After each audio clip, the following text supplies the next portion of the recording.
Arrêtez de taquiner le pasteur Lefoko. Il a totalement raison. L'inspiration est plus forte que les Écritures. Je vais vous poser une question.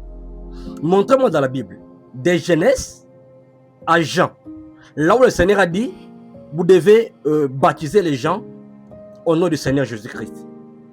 C'est écrit nulle part. C'est écrit nulle part dans la Bible. Mais le Seigneur a dit ceci. Allez, faites de toutes les nations mes disciples. Allez baptisant au nom du Père, Fils et Saint-Esprit. C'est ainsi dit le Seigneur Jésus-Christ avant de partir. Mais il a ajouté ceci. Ne partez point encore. Attendez d'abord l'Esprit. Et lorsque l'Esprit du Seigneur est venu dans les Pentecôtes, Pierre s'est levé pour dire, repentez-vous, que chacun de vous soit baptisé au nom du Seigneur Jésus-Christ. Montrez-moi dans la Bible, là où on a écrit ça. Nulle part. Mais lorsque l'Esprit de la vérité est venu, il les a conduits dans la vérité tout entière. Et Pierre va se lever pour dire, repentez-vous que chacun de vous soit baptisé au nom du Seigneur Jésus-Christ. L'inspiration. L'inspiration. Seigneur Jésus lui-même a dit qu'on baptise les gens au nom du Père, Fils et Saint-Esprit.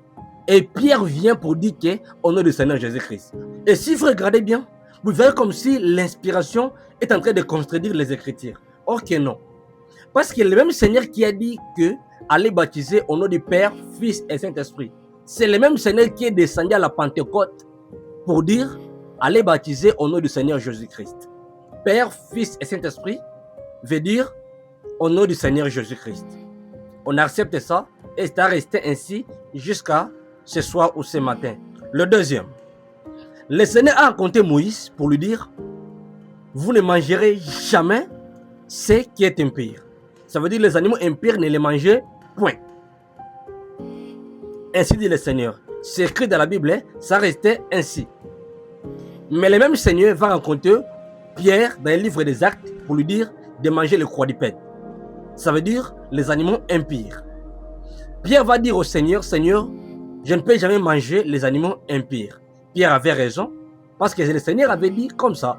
Pierre avait raison.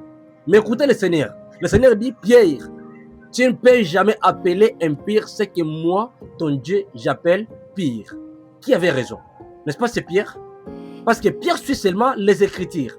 Mais lorsque l'inspiration est venue, c'est comme l'inspiration est plus forte, Pierre va partir dans la maison de Corneille pour prier avec eux et tout, et tout.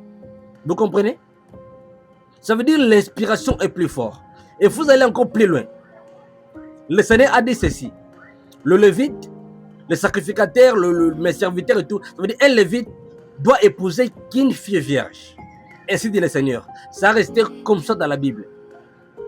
Et si vous allez dans le livre de Osée, vous verrez que lorsque l'inspiration est descendue dans Osée, il lui dit ceci. Osée allait épouser une prostitueuse. Et Osée, qui était un Lévite, un serviteur du Seigneur, il est parti épouser une fille prostitueuse. Et jusqu'à la donner leurs enfants. Alors expliquez-moi ça. Qui avait dit qu'un Lévite doit épouser qu'une fille vierge? N'est-ce pas, c'est le Seigneur? Et c'est le même Seigneur qui va descendre dans Osée pour lui dire d'aller épouser une fille prostituée. Alors explique-moi ça. Il y a plusieurs exemples. Vous savez que le Seigneur a dit un jour au prophète Esaïe de marcher nu dans les rues de Jérusalem. Et Esaïe a accepté. Il a marché nu dans les rues de Jérusalem. Tandis que fait découvrir sa nudité, c'est un péché. Mais quand le Seigneur dit, quand l'inspiration vient, il n'y a pas de péché. Il n'y a pas de péché. L'inspiration est plus forte que les Écritures. Il faut d'abord comprendre cela. La Bible dit, la lettre tue, mais l'esprit vivifie.